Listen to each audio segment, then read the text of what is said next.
Welcome to the podcast for Boomer Women, where we are embracing the journey. I'm your host, Agnes Knowles.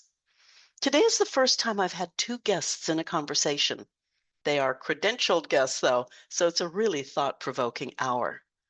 Erin is a certified financial planner, and Laura is a professor of psychology, the director of Aging Studies program at California State U Fullerton, and a certified professional gerontologist. They combine talents to answer the question, what if there was a way to help everyone design their dream retirement before they even stepped into the office of a financial planner? I hope you appreciate the segment where they discuss the uniqueness of boomer women. Tailor-made for us, it seems to me. Listen now to my conversation with Erin Kirsch and Laura Zettel-Watson.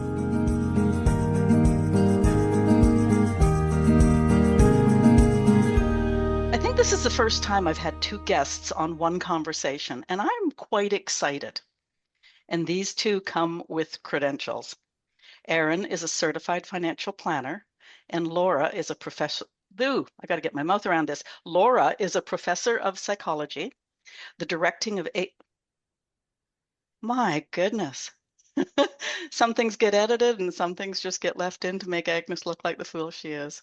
I love it. Laura is a professor of psychology, the director of the Aging Studies program at California State U Fullerton, and a certified professional gerontologist.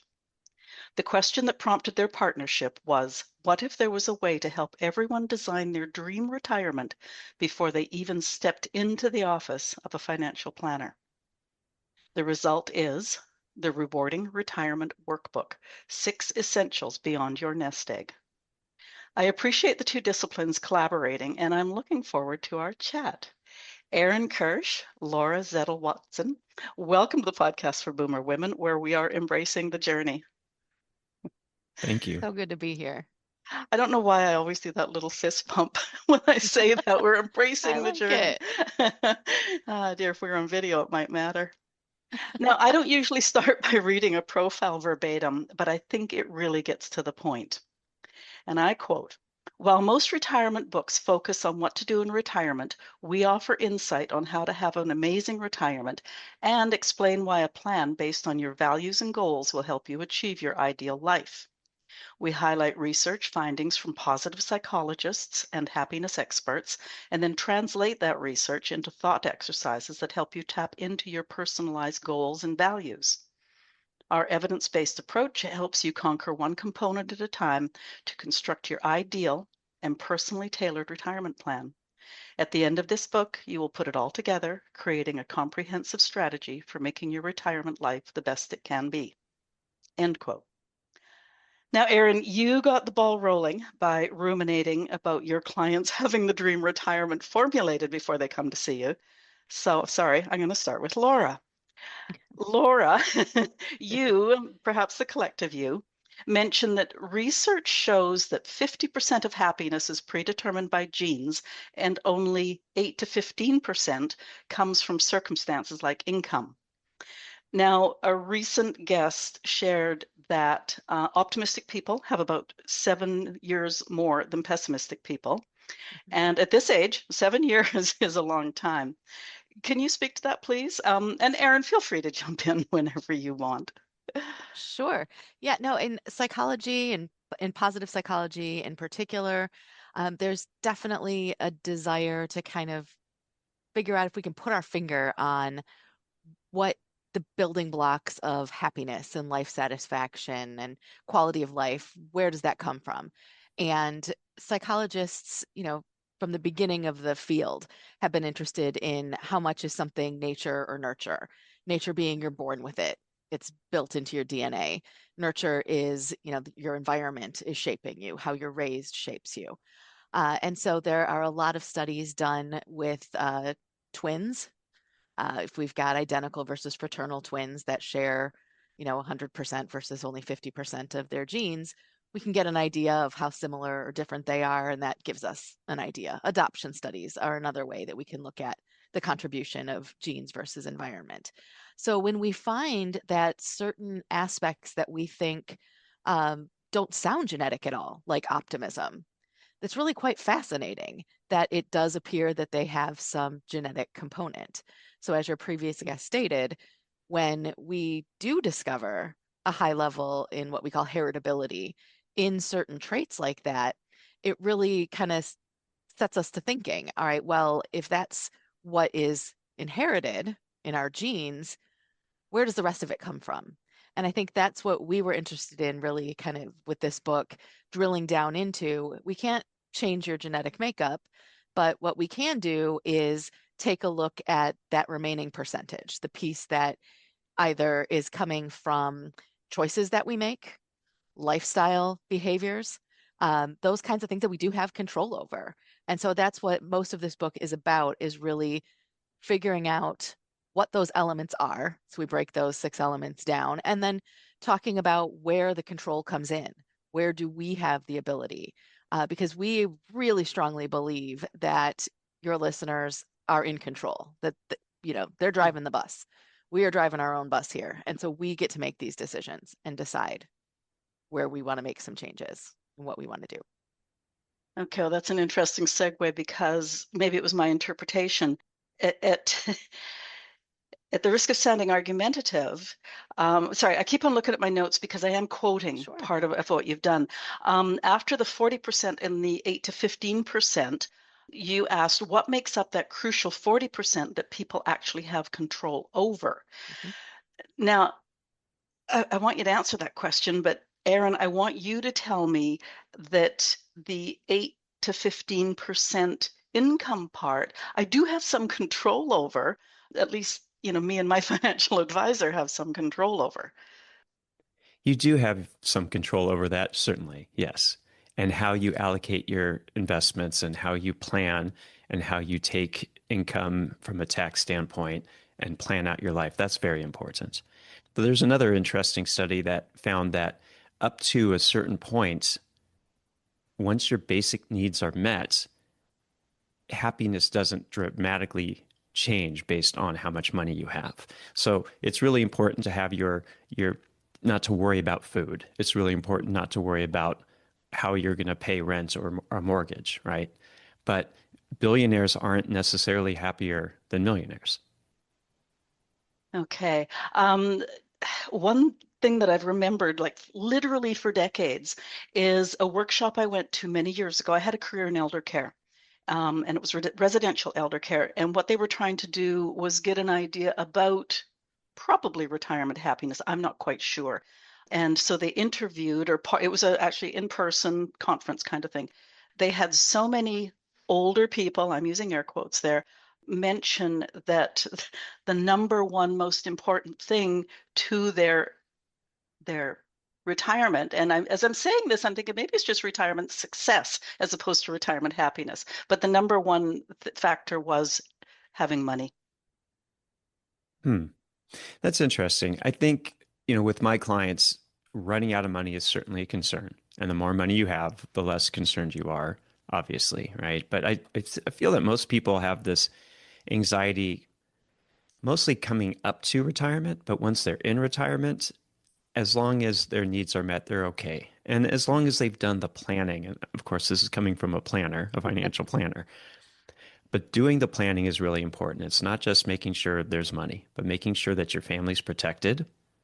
You look at insurance, ways to protect you and your family.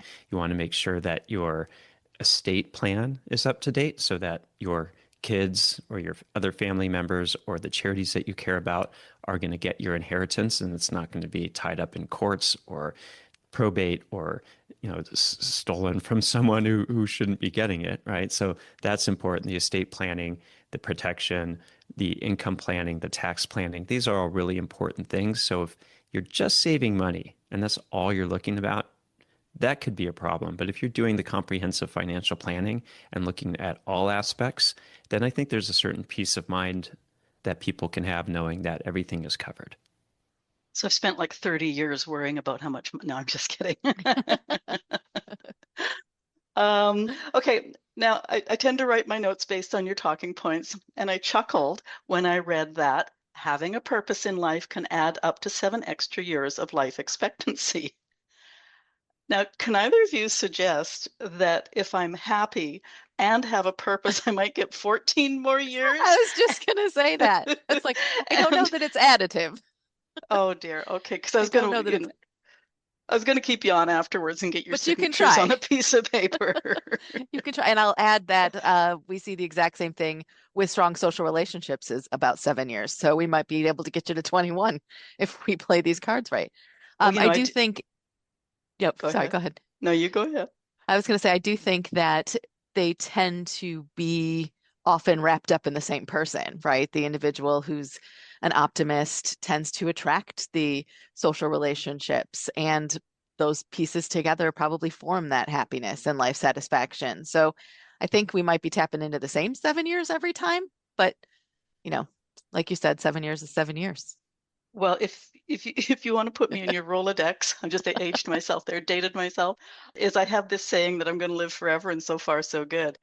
So before you two retire, you can come back and check and see how many of those 7 years I've managed to accumulate successively. I love it. Okay. Now I don't usually just take talking points off of the profile, but I really liked some of yours. So I'm not even sure I'm going to say this right. What are hedonic and eudaimonic happinesses? What are they? What is it? I don't mind who answers because you both know who knows what. All right, well, maybe I'll start, but I'll let Laura dive more deeply into the details. Hedonic happiness is pleasure, and it comes from, we know the word hedonism, right? That's immediate pleasurable activities. And then there's eudaimonic happiness, which is the satisfaction you get from achieving something. It's achieving long-term goals. And the interesting thing is that eudaimonic and hedonic goals are often in conflict with one another. And Laura gives some great examples about that. Yeah, and I always like the ones about, right now I'm exhausted and want to take a nap, and, at the end of the day, just go home, curl up on the couch with a good book and just veg out. But really, what I should be doing for my long-term health is hitting the gym and shopping for healthy food and cooking a healthy meal. And, the hedonic me who wants to pick up fast food and sit on my couch for the rest of the evening or order in, right? That's my immediate pleasure. That is what will make me happy now. It's what will bring me joy tonight. On the flip side, I also have to be thinking about, well, where do I want to be health-wise in 10, 20, 30 years? Do I want to be able to get up off that couch and move around and do the things that are interesting to me? And if I always err on the side of my hedonic pleasures and, have pizza and watch movies every night, I'm probably not setting myself up for the best success in terms of my long-term goals.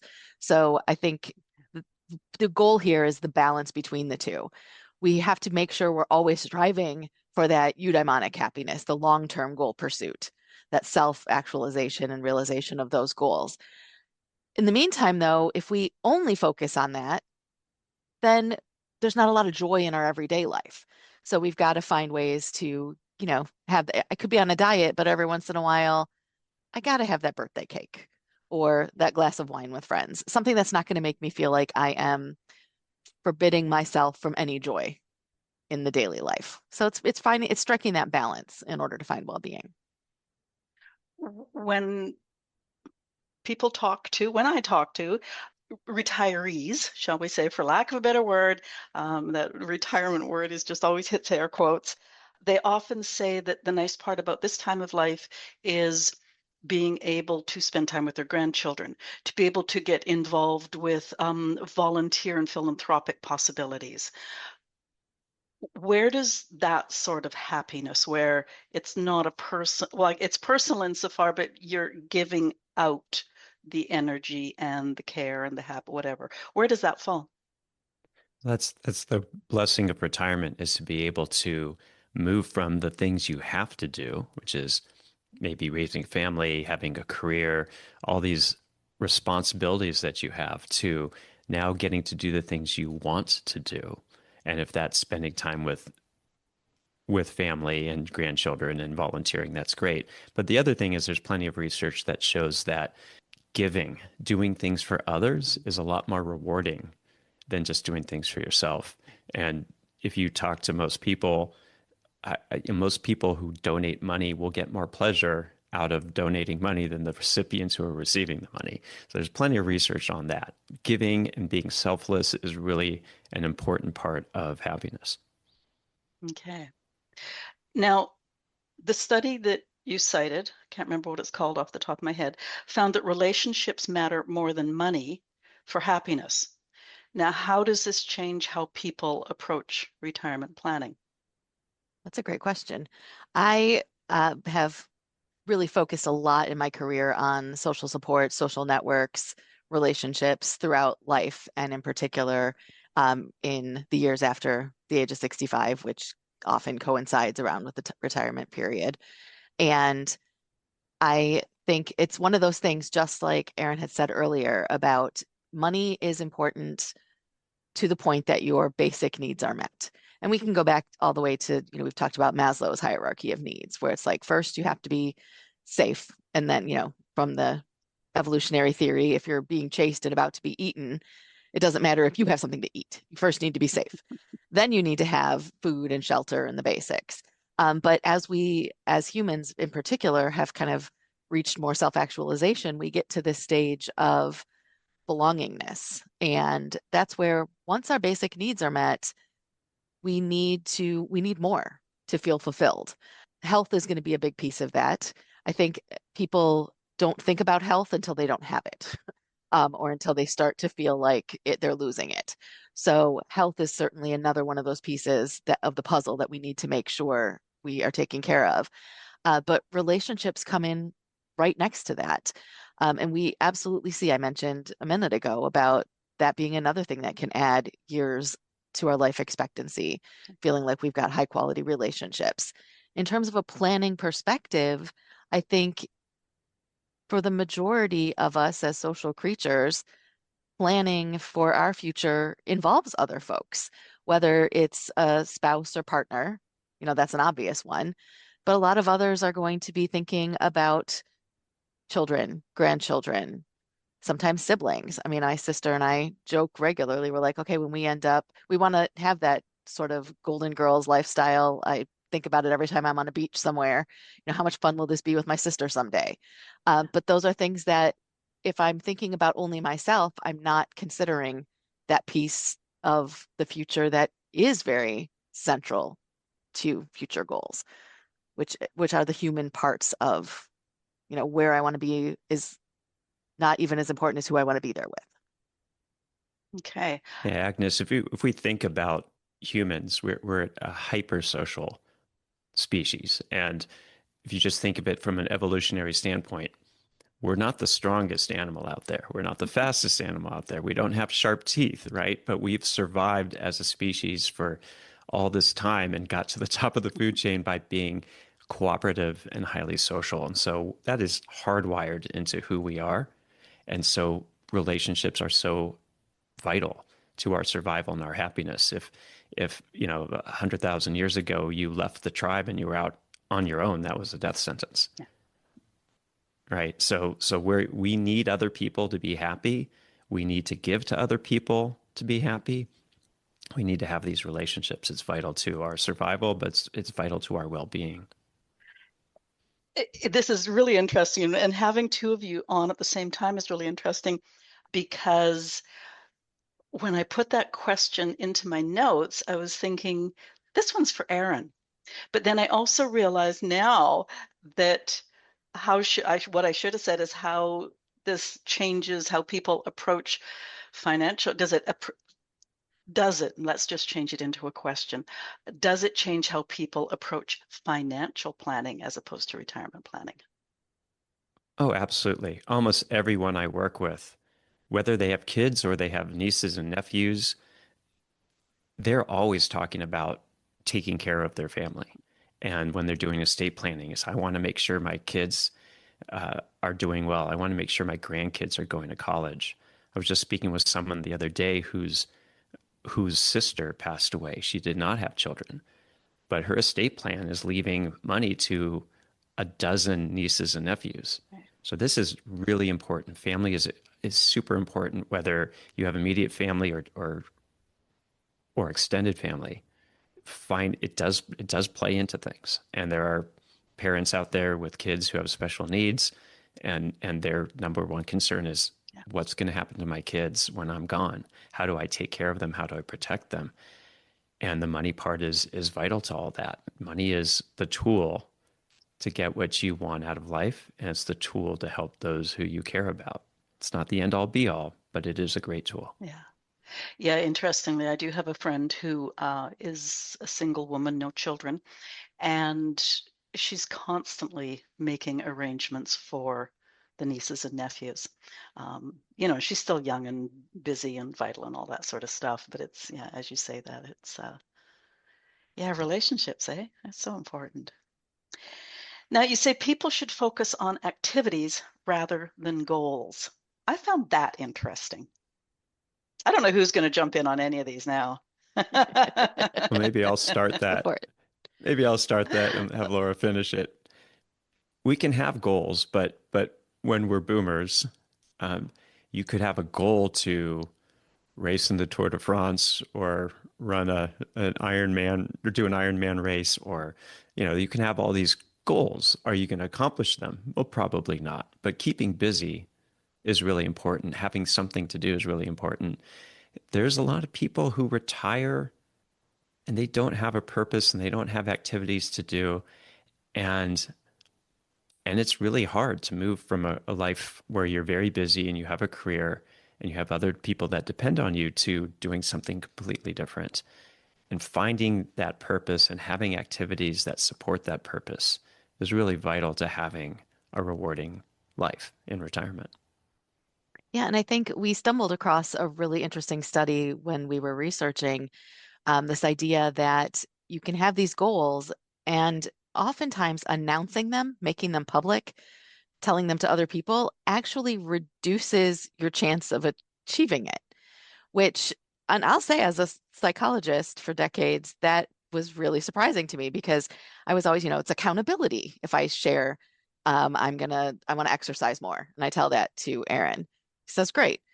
Well, I've said it out loud. That actually, what the study showed is it tricked my brain into thinking, oh, I've already done it then, somehow. So instead, focusing on the activities related to that, actually going out and exercising, actually, or maybe it's taking my bike around the block every night, or taking my dog for an extra long walk every morning, creating activities that will ultimately chip away at the goal, gets me closer to the goal than just having a dream and a goal. So it's really this, we don't want to put the cart before the horse. We want to jump in and start doing the things that get us to the goals, rather than focusing on the goal itself per se. Is that age related? Because this is exactly where I was going to go next in my notes, because jeepers, I don't know, 20 years ago now, I guess, I just made the decision that I needed to make a life change. My mom needed help. And so I told everybody, I'm going to move to that town. I'm going to build or buy a big house so that I can take care of my mom. She was dementing. And I'm going to open a B&B. And I tell you, the pressure for me of having put that out into the world, I sold my house, I gave up my career, I moved to that town, I bought a big house, my mother moved in, and I opened a B&B. So I was really surprised when you said that putting it out into the world doesn't necessarily, although, jeepers, it's like splitting hairs sometimes, like just Right. that whole activities to the goal. So, Yeah. And I think it sometimes depends on who your accountability coach is. Are you just putting that out in the world, just saying it to everyone? Or are you actually telling that to someone who you know and trust and respect, who expects from you the best and expects from you to actually live through and goes through those things, right? Who's actually a real accountability coach, a real accountability partner, rather than just someone you meet at a coffee shop. okay, I will admit that when I left the company I was working for, I had a management position, and there was a sort of a company-wide thing as a gift, like a collection for a gift, and they actually bought me a massive, great gift card for, I think it was like Bed Bath and Beyond or something. So it was like really pushing me towards, okay, you're gonna open a B&B, you'll need all this other stuff. So yeah, oh, now you've really got me questioning my own things. Okay, so you haven't seen my notes, but you're just moving on perfectly, because accountability partners, I love accountability partners. Now, you say that 70% of people who send weekly updates to an accountability partner achieve their goals versus only 30% who don't. Now, jeepers. Almost 15 years ago, I was taking a course online, and I was assigned an accountability partner. I'm going to repeat, 15 years ago. To this day, she lives in California. She is one of my dearest friends. The whole business thing is long done, and we talk to each other on Zoom every Sunday night.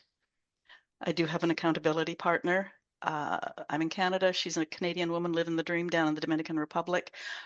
She's my accountability partner. We talk every second week. So yeah, talk about accountability. And if someone's left their 9 to 5 and they're retired, I'm sorry, you're going to get air quotes every time I use that word. How do they go about finding an accountability partner? I think, to me, an accountability partner is what you make of it or what you want it to be. There are formal coaches out there you can pay to be your, you can hire someone to be your accountability partner. But I think, like you, it can be more of a a natural formation.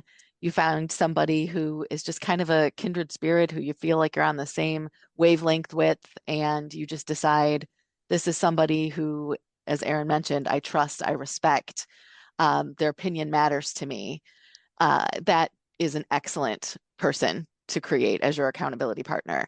We have to be careful, though, to not have it be somebody that is lax with us, in the sense, like, I would say my husband, for example, would be a terrible accountability partner, because in our relationship, his job is to keep me accountable, but it's also to comfort me when I'm upset. And so if I have failed to reach a goal and I'm upset about it, that puts him in a position of, does he pressure me to get back on it, get back on the horse and do that goal? Yeah. Or does he try to make me feel better because I'm upset? You need an accountability partner that's not going to be put in the middle like that, who's not also responsible for your feelings. And not that came out wrong. Don't let my husband listen to that part. I don't believe he's responsible for my feelings, but you know what I mean? Who's offering that kind of support to you. Someone who's your emotional supporter maybe is not the best accountability partner, because you need somebody who can just be one role and do that well. Or if they've got to flip-flop between things, they're going to let you off the hook. Agnes, how many times with your accountability partners have you thought to yourself, well, I have to do this or I'm going to let them down, and I don't want them to be disappointed with me? Well, my first one was my real strict accountability partner, because we were both on a mission. And I'll be honest with you, she's quite a bit younger than me. And early on, she challenged me on something. And I remember getting really PO'd and going, excuse me. And then after the call, which I maintained my cool, I thought, get off your high horse. And this is the one that 15 years later, now we're very dear friends. So yeah, no, I get it. Now, you may have already answered this, but I'm going to ask it anyways. Because we've talked social relationships, does the accountability partner qualify? Because you're communicating, you're doing stuff with them once a week, you said, checking in. There's got to be a little bit of idle chatter around the accountability part. Well, relationships are really important, whether they're family, whether they're friends, whether you are a mentor to someone younger. Uh, having social relationships is just so vital, and it doesn't matter with whom it is. And we talk in the book a little bit about reestablishing maybe connections with past friends, or trying to improve relationships with siblings who are probably going to still be around when parents are gone and when children have moved out. We talk about reestablishing old friendships. We talk about creating new friendships. So who you have the relationship with isn't important. I think the quality of the relationship is important. And even quantity is not. If you have 500 acquaintances, that's probably not as good as having 5 or 10 quality friendships, deep friendships with others. Yeah, and I think the real important piece is we get different functions of relationship from different types of people. So again, I can talk about this for hours. So if you ever want to do a side chat, um, we've got friends in our lives who serve a role of companionship, and they may be people we hang out with, but we never really get closer to on an emotional level. They're still important. We've got people who are those true emotional shoulder to cry on, true confidants, critical. We've also got people who are what we call instrumental or tangible supporters. These are people who provide instrumental or tangible help and support, somebody who's going to mow your lawn if you're laid up, or somebody who can give you rides places or loan you $500, right? But they may not, again, be those emotional close people. And then you've got people you go to for advice and information. They perform a role. And so the trick is you don't need all of this wrapped up in one person. Sometimes a true, really close best friend or partner can be that one, everything wrapped up in one. But most of us have perfectly successful social networks by having multiple people that we get a little piece of these from each person. Okay. Can I ask a question that sounds, Aaron, like I'm criticizing you, and I am not doing that in the least. I think I came into the conversation, you're a financial planner. You are really up on the other stuff. Is that who you are, or is this a result of your collaboration with Laura? That's a good A bit question, of both? Agnes. I think it's part of it's part of who I am. I've always been interested in learning, and I'm always trying to be better at what I do. And I started many, many years ago, started getting interested in something called behavioral finance. Okay. When you think about economics, economists have always thought of humans as rational people. And it turns out when it comes to money, we are not rational. And there are two psychologists, Amos Tversky and Danny Kahneman, who won a Nobel Prize in economics for figuring this out. So they found out that humans are not rational with money. They did a bunch of experiments back in, I think, the 70s and 80s. Is that right, Laura? Sounds about right.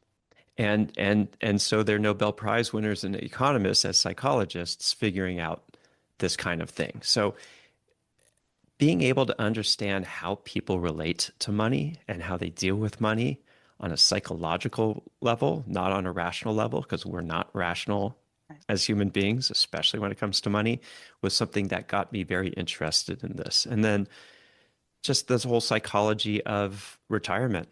And when people come to me and they want to start planning, most people are planning for retirement. And the first question is very easy. When do you want to retire? And almost everyone has an answer for that. They have a number, they have an age. And the second question I typically ask is, what are you going to do in retirement? And that's really important because we need to know what it's going to cost and how do we plan for that. And what do you think most people answer? You tell me. Yeah, most people say, I don't know, or I haven't thought about it, or there's just a blank stare. So I thought, well, what if that, and that's what led me to this idea of creating this book so that people could figure this out. And I've always been a collaborative type of person. Before I was a financial planner, I was an aspiring musician. And then I spent 8 years in the movie business, both very collaborative types of art forms. And I got to a place where I got stuck and I realized I need to collaborate. I'm a collaborative type of person. And because this is all behavioral and we want to push people in the right direction and get them to change their behavior and do what's right for them, I realized a psychologist would be an ideal partner. And that's how I started reaching out to psychologists, and I got very lucky to find Laura, and she was at the right place, and it was a perfect mix of talents and personality, and that's how this book came about. We're going to get back to the subject at hand, but given the fact that you're the money guy, and most of us are quite irrational when it comes to our money, how fine of a line do you tread when you're dealing with clients? That's a good question.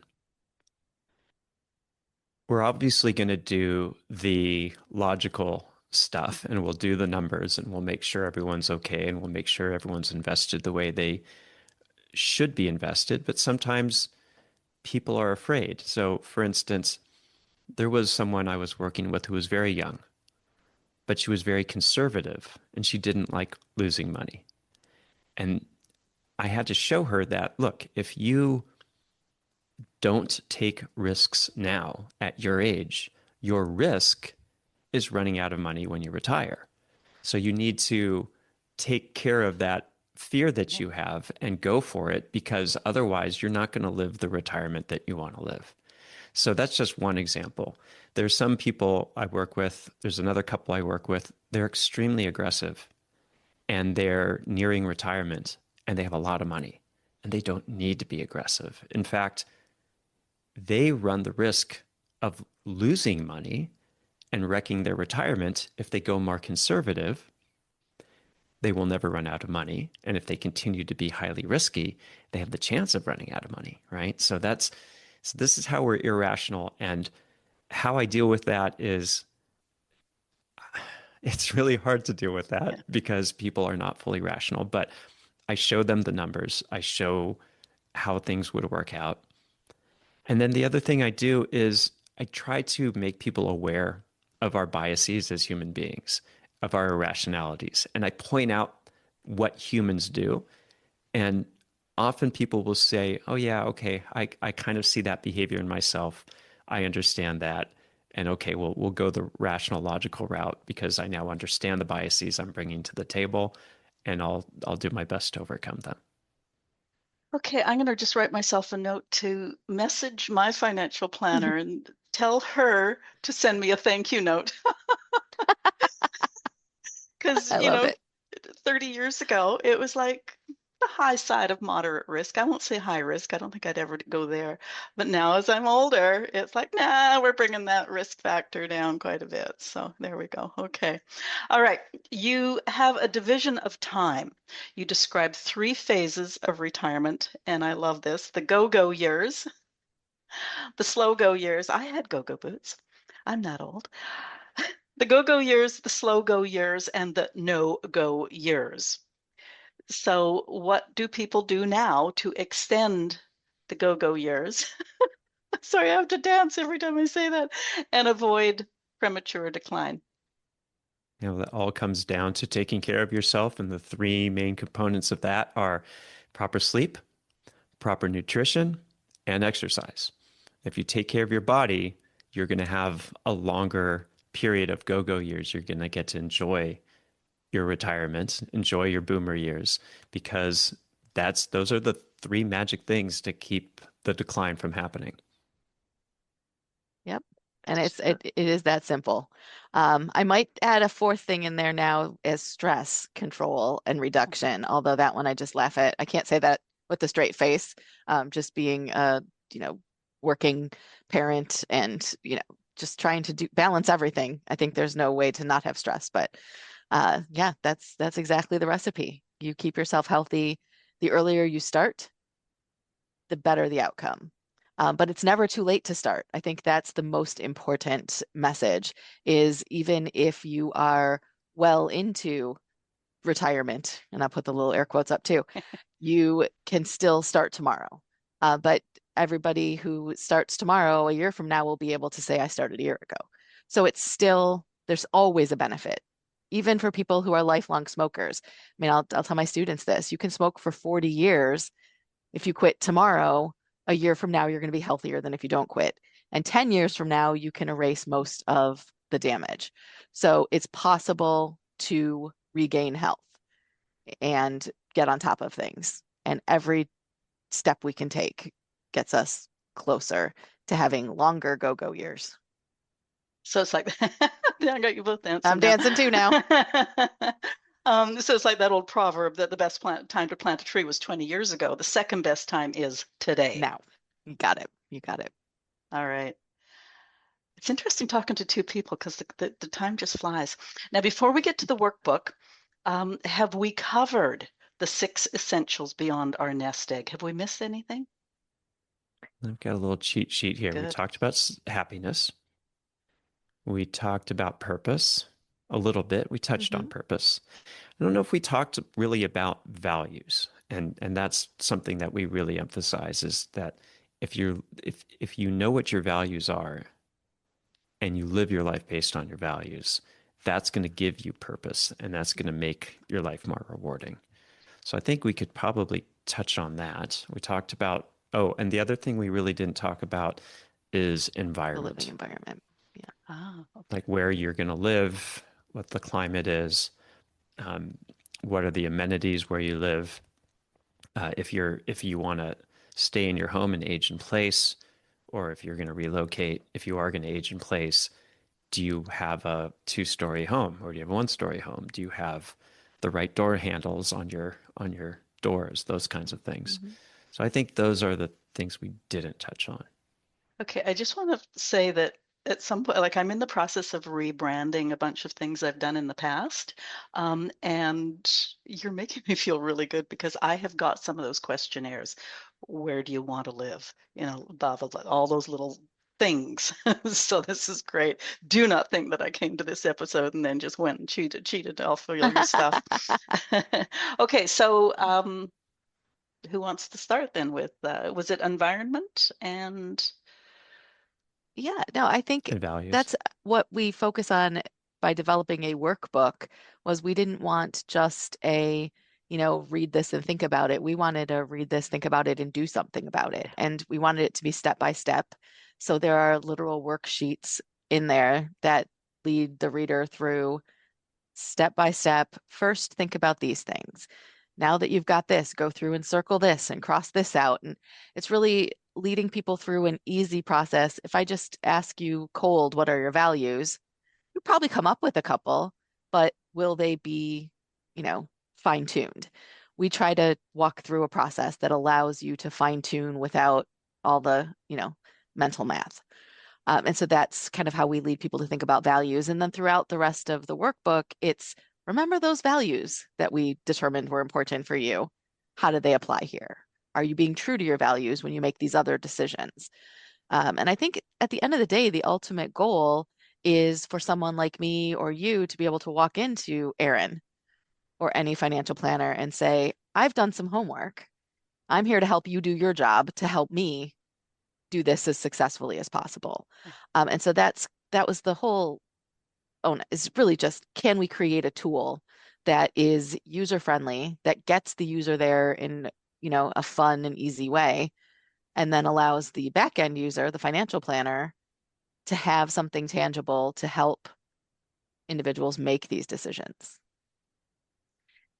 And we think that the values component is so important because if you're living your life according to your values and cutting out the things, we only have a finite amount of bandwidth, right? We can't do everything. Some people who are no longer working full time, maybe they think, well, now I have all this time. What am I going to do, right?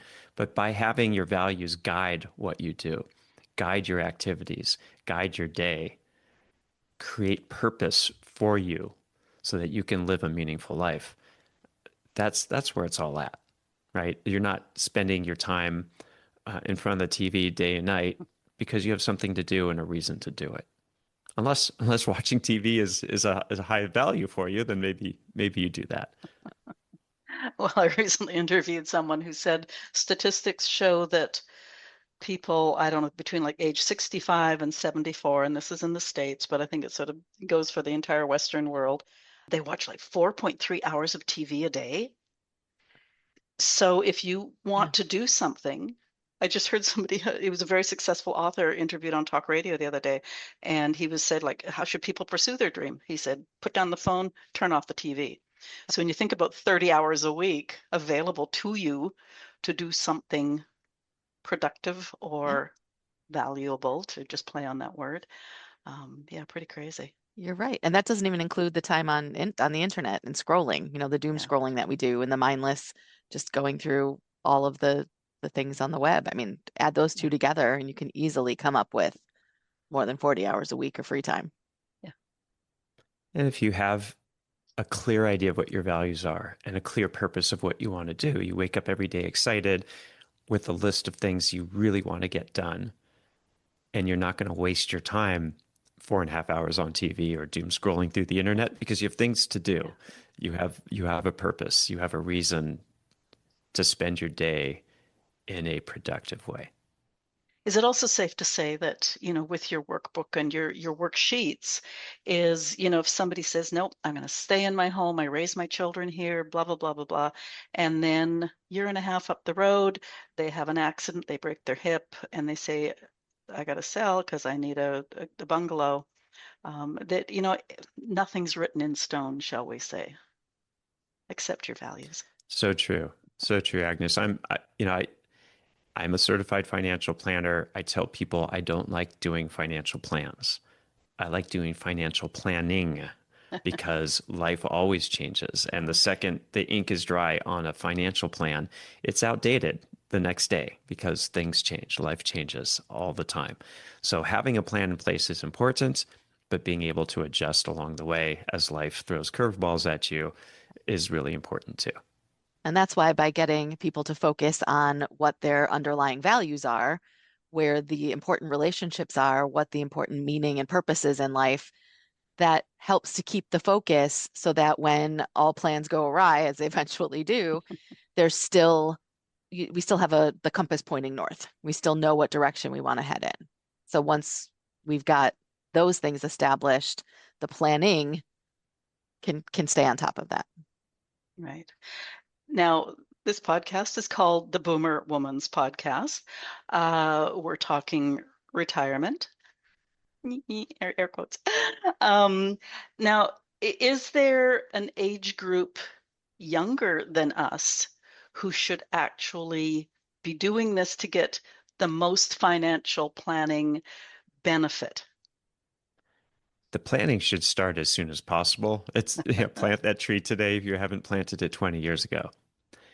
The planning with the book, again, life changes. And I think perhaps the best time to start with this book, if you're in that age, would be, I think once you've pretty much, if you have kids, being an empty nester, that's kind of the next big thing after raising the kids and the kids moving out.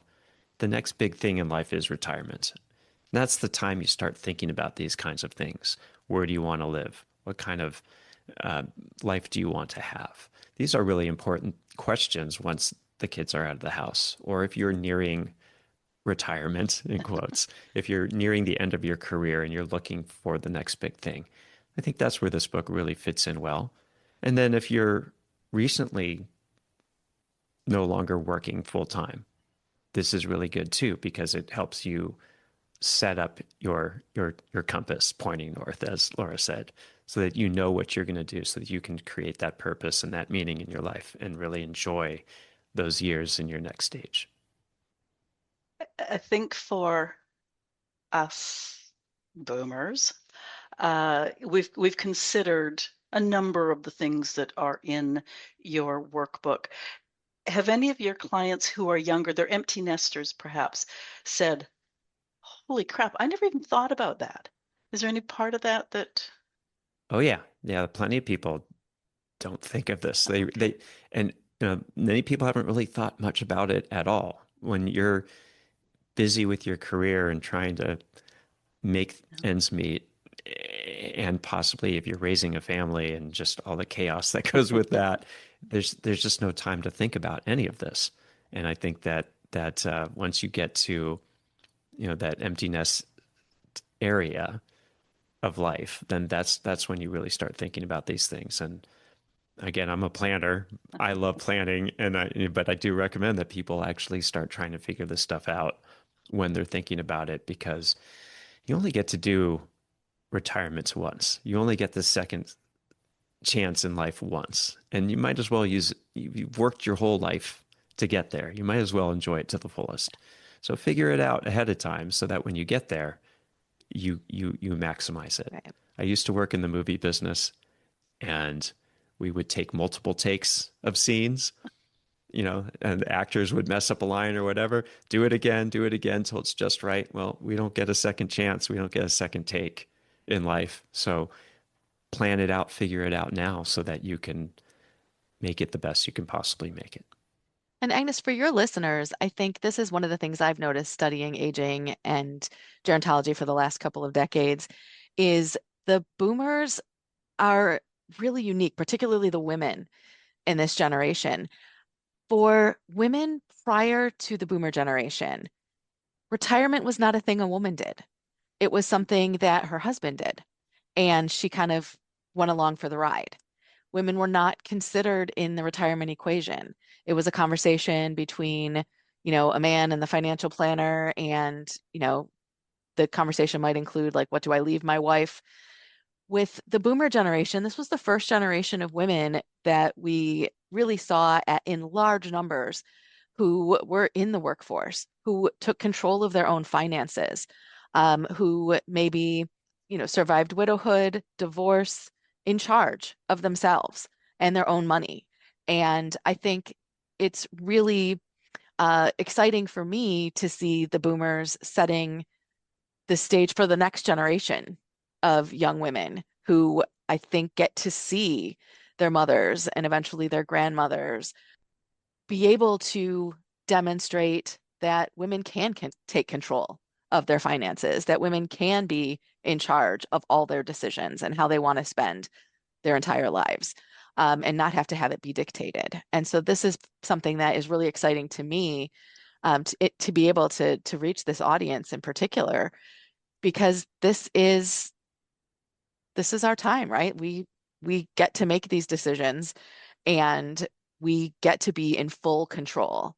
And you don't need a spouse or partner to have a rewarding retirement and to be able to do this on our own terms. And this is where values come into play. And as Erin has stated, you don't have to be wealthy to have a rewarding retirement. Have enough to make your ends meet, and then the rest of it you get to do with what you want. I love how you talk about the next generation. One of the other things that I say quite a bit is that I am now too old to change the world, but I'm quite happy to be a role model for the next generation of women who will change the world. Yes, I love that so much. Yeah. And that is, Erickson would call that generativity. That's what we do in this life stage, and it is so powerful. So to be able to be that role model for young women, it's finding the 18 and 20 somethings in your life and saying, you might only be able to invest $10 every week of that paycheck, but do it. And here's why. And really helping young women in particular understand that they can start now by taking control. Is there anything we haven't talked about that you want mid-age women to think about after listening to this conversation? We could go into if you have a partner, how the dynamics are when one or both partners are working. It's a very different dynamic than when they're both at home, and how it's really important, if you do have a partner, to have separate lives, still separate interests, separate activities for yourself, but then also activities together. Yeah. Right. I'm often reminded of, this is many years ago, when my children were in elementary school, one of their friends had a neighbor who was in that situation where he was newly retired. She had been a stay-at-home homemaker her entire life, and he would follow her about. And I guess she put up with this for a very short amount of time, and then she would get up like she had done for the last 40 years, make him a lunch, walk up to the door, kiss him on the cheek, and say, "Don't come back till 5 o'clock." And that story is well documented Well documented. In fact, one of my closest childhood friends, her mom had been a homemaker for 40 plus years, and probably 3 weeks, it wasn't that long after her husband retired, after being out of the house, she went and got her first job of her life. Minimum wage, working at the library, but she was like, I can't be. He's in my space. He's everywhere all the time. And I think it really requires some very clear communication about what the new norms are going to be. And that, I think that would be the piece of advice I would counsel anybody on. If you are changing your dynamic in any way, there needs to be conversation, maybe some ground rules, some expectations, and keeping that open door of communication, because things are going to come up you haven't even thought about. But, you know, he's here for lunch and I used to just, this is what I did for lunch and now he's messing it up. What is that going to look like? How do we navigate what is a very new dynamic in the household? And in fairness to the gentleman that's with us today, I will say that I don't think it's going to be many generations until the other side of that coin will be happening. Because I do know people that say, no, she's got better earning potential than me, so I'm going to be a stay-at-home Yep. homemaker as a man. So yeah, it'll be interesting if the Yeah. pendulum swings or if they work it out somehow, given our example. Right. You got it. Okay. So it's important just to have your own thing, but also have things together. And it's important to work that out. And we actually have a space in the workbook where couples can, if you have a partner, for each of you to fill out your own worksheets, but then come together and then try and compare and contrast and see where the values line up, see where the activities line up, and then really plan that second phase of your life with your partner. And there's other relationship considerations too. Dynamics change with adult children. Some boomers still have elderly parents that they have to take care of, and those dynamics are really different too. Your parents raised you; you were always their kid. They always took care of you, and if you have elderly parents who are sick, how are you going to take care of them? And what kind of conversations do you need to have with them so that they feel comfortable with you taking over the reins? You went through this, Agnes, with your mom. Was it a challenge for you to get her to share her financial situation or relinquish some independence so that you can take care of her? My mother had dementia, and with her dementia came nastiness. So anytime we're out in public, she would tell them that I was her jailer, I was stealing her money, that sort of thing. Right. So fortunately, most of the places that we ever went together were people that knew me because I didn't want the Right. police on the doorstep. Right. But I mean, And that's also where go ahead. I mean, that's also where the planning comes in with family, right? Yeah. Do you want to plan ahead of time to make sure you know where the estate planning documents are, to make sure that you have power of attorney so that you can do the financials for your parents if they're elderly, if they're still around. With kids, do you have the right relationship? Are they expecting you to help them with grandchildren? Or is it kind of you can kind of come in and spoil them? Or are they really relying on you? How far away are you going to live from extended family? Are you going to live somewhere on your own far away, or are you going to live near them? Um, I like in the book, I think we ask, do you want to walk to visit family and friends, drive to visit family and friends, or fly to visit family and friends? Yeah. One thing that I make clear when I do interview other people who discuss this whole thing is I live, I don't know, 10-minute drive, 20-minute drive from my grandchildren. They range in age from 3 to 15. They are all so busy that if I was here only to be part of their lives, I'd be crushed because I have to make an Yeah. appointment to see them. They're that Yeah. busy, and I mean, yay, that's the way it should be. But, it can be an eye opener if you're going to move across the country so you can be near your grandchildren. That's a whole nother conversation. We can go down all sorts of rabbit holes here. Where do we find you on the World Wide Web? You can find the book website at You can find the book's website at retiring. Oh my God, I did this before. You can find the book website, which is retiring. Okay. You can find the book. After my intro, Rewarding I'm going to Retirement leave Workbook. this all in. Here we go. You ready? Do you want me to say it? Rewarding Retirement Workbook. Repeat after me.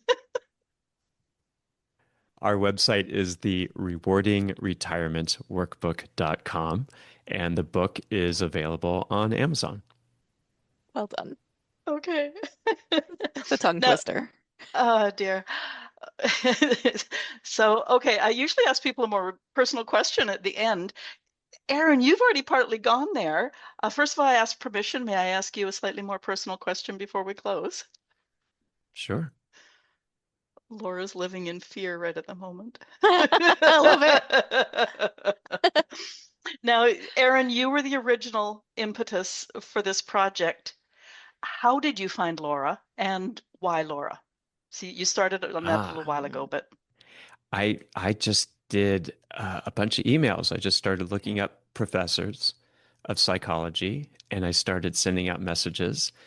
And Laura was particularly an exceptional find because not only is she a psychologist, but she's also someone who is an expert in aging studies. So I got very fortunate that she reached out to me. And although we are not physically far away, we're also not physically close. I'm in Los Angeles County. She's in Orange County in California, which is, it's only about 40, 50 miles, but that could be anywhere from 2 to 3 hours. We have technology now. Yep. We have technology. And speaking of technology, the fascinating thing is we pretty much wrote this book during COVID, and we never actually met until about, how long was it, Laura? About 3 years after this project began that we finally met in person. Yeah.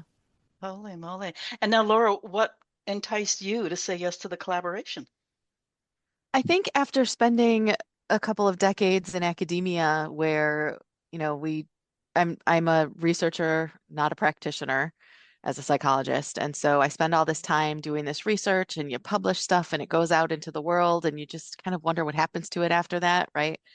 And I've also kind of really made it sort of my life's mission in sort of the second phase of my career to what my colleagues and I call gerontologizing as many people as possible. So to get all of these other fields to recognize that they should really integrate working with older adults into their fields as well.